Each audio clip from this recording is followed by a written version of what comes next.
আজি 12টা 12:30 মান হ'ব। হ্যাঁ, ইয়াত চাৰ দোকান আছে আমাৰ মিউনিচিপালিটি বৰ্ডৰ ওচৰত। সুশীল ঘোষ নামৰ কিবা এটা দোকান আছে, সিহঁতৰ লগত কিবা দোকান দোকানী কিবা কাজিয়া আছে নেকি মই নাজানো ভালকৈ। তো ইয়াত এজন ল'ৰা আছে অভয় ঘোষ, তাৰ লগত কিবা কাজিয়া লাগিছিল নেকি টাউন কমিটিৰ মানুহবিলাকৰ লগত। তো মই তাত চাহ দোকানত বহি আছো, তো কিবা গালাগালি ইয়াৰ পৰা হৈ আছে তাৰ পৰা হৈ আছে। পিছত দেখিলো এই অফিচৰ সন্মুখৰ পৰা কেইজনমান ল'ৰা মাস্ক লগাই কিনি বড় ল'ৰা গোটেইবিলাক 8-10 জন 15 জন মান হ'ব। সিহঁতে গৈ কিনি তাত যা পাইছে হাতত লৈ কিনি লাঠি জং পাইছে লৈ কিনি সেই ল'ৰাবিলাকক পুৰা এটেক মাথা ঠাট্টা ফাটিছে। মই কি কৰিছো তাৰ আগৰ পৰাই মই মোবাইলটো ওলাই কিনি ভিডিঅ' কৰি আছিলো। তাৰপিছত সিহঁতকতো মাৰি আছিলে বেয়াকৈ, বহুত বেয়া অৱস্থা মাৰপিটটো এনেকুৱা আৰু।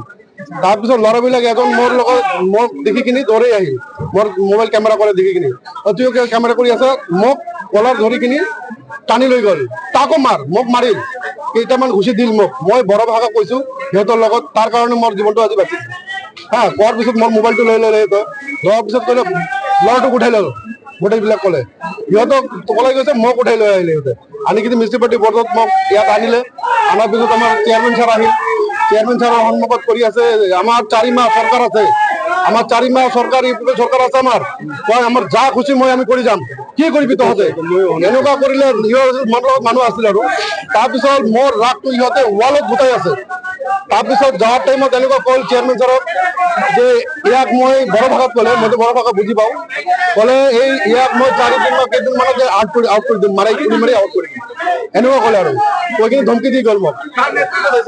এইটোতো আমাৰ জানা মতে টাউন কমিটিৰ পৰাই গৈছে, কাৰণ কোনে দিছে মই সঁচাকৈ ক'ব নোৱাৰো যিহেতু মই দেখা নাই, কিন্তু ইয়াৰ পৰাই গৈছে, ইয়াৰ পৰাই কাজিয়াটো হৈছিল আৰু মিউনিচিপালিটি বৰ্ডৰ পৰা।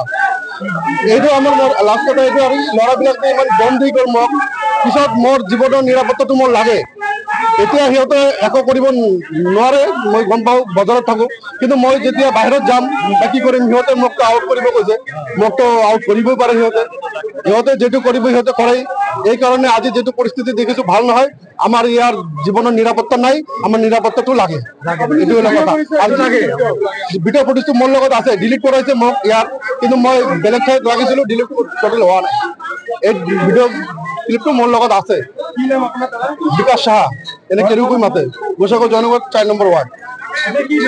মই এইটো বিচাৰো যিহেতু এইটো ঘটনাটো ঘটালে আজি, আৰু যহতে ইয়াক মাতি আনিছে সিহঁতে গোটেইবিলাক শাস্তি পাব লাগে, লিগেল বিচাৰ হ'ব লাগে। এইটো নহলে আমাৰ নিৰাপত্তা কিন্তু নাই হৈ গৈছে, এইটো কথা। আৰু এটা মানত গোসাইগাঁও বাৰোবাৰী নাথ মন্দিৰত চব্জি দোকানবিলাক বহে, তাতে টাউন কমিটি চেয়ারম্যান আর আমার একটা সবজি দোকানীর লগত কিবা কথা কাটাকাটি হয়েছে। তো কথা কাটাকাটি হওয়ার পিছত দুটা বুলেরো গাড়ি, আমি যেনেকে মানুষ মুখত শুনা পালো, দুটা বুলেরো গাড়ি 10-12 জন ল'ৰা আহি এই দোকানীক যেনেকে পিটাইছে, তাতে রক্ত ইমান হৈ গৈছে।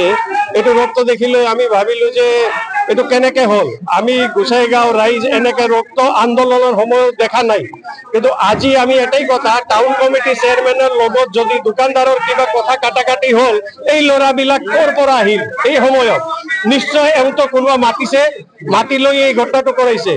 এতিয়া আমাৰ কথা হল, আমাৰ একজন গোসাইগাঁৱৰ বিকাশ সাহা নামৰ ল'ৰাক এওঁতে থিটিং দি গৈছে, তো তাক নিরাপত্তা লাগিব। এনেকে ঘটনা আমার গোসাইগাঁও শান্তপ্রিয় জায়গা, আমার দোকানী মানুষ সব শান্তপ্রিয়, কিন্তু এনেকে ঘটনা করে দিয়াটো ইয়াত নিশ্চয় কিবা রহস্য আছে, কিবা পলিটিক্স বেনিফিট থাকবা পারে। আমি গোসাইগাঁও ব্যবসায়ী সমিতির পৰা এটাই ডিমান্ড কৰিছো, অতি শীঘ্রই এই মানুহবিলাক এরেস্ট হওয়া লাগে। আমার গোসাইগাঁও যে বিকাশ সাক ফিটিং দি গল, তাক নিরাপত্তা দিয়া লাগিব।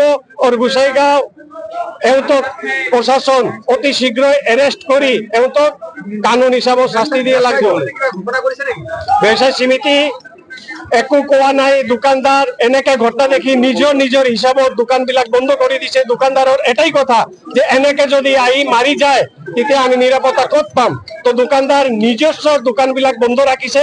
ইয়াত ব্যবসায়ী সমিতি দোকানদাৰক বন্ধ কৰাৰ কাৰণে কোৱা নাই, কিন্তু মানুহৰ যেটো আগ্ৰহ আছে, ভয় আছে মনত, নিজে নিজে বন্ধ কৰিছে আৰু আমি ভাবিছো প্ৰশাসন ভাল কাম কৰিব প্ৰমোদ বড়ো স্যার এইটো ভালকে দেখা লাগে মুখ্যমন্ত্রী স্যার ভালকে দেখা লাগে গোসাইগাঁও শান্তপ্রিয় জায়গা এটো শান্তি হওয়া না লাগে আমি গোসাইগাঁও ব্যবসায় সীমিত এইটো রিকোয়েস্ট করি প্রশাসন অতি শীঘ্র এই মানুহবিলাকক কানুন হিসাবত যেটো শাস্তি ওইটো দিয়া লাগে অতি শীঘ্র এরেস্ট করা লাগে আৰু গোসাইগাঁও বাজাৰৰ মাজত গোসাইগাঁও প্রশাসন দুটা পিকেটিং বহা লাগে 24 ঘন্টা ইয়াত ডিউটি লাগিব নহলে এনেকে ঘটনা পুনৰা হওয়া পাৰে এটো আশঙ্কা আছে এটো কাৰণে আমি যেই ঘটনাবিলাক কৰিছে এটো তদন্ত হওয়া লাগে আৰু চেয়াৰম্যানৰ স্টেপ চেয়াৰম্যানো লোৱা লাগে চেয়াৰম্যানৰ লগত কাজিয়াৰ মাজত এই মানুহবিলাক কৰ পৰা আহিল এটো আমাক লাগিব এটো তদন্ত কৰি আমাক কোৱা লাগে এই মানুহবিলাক হাতত কৰি আহিল এটো লাগিব।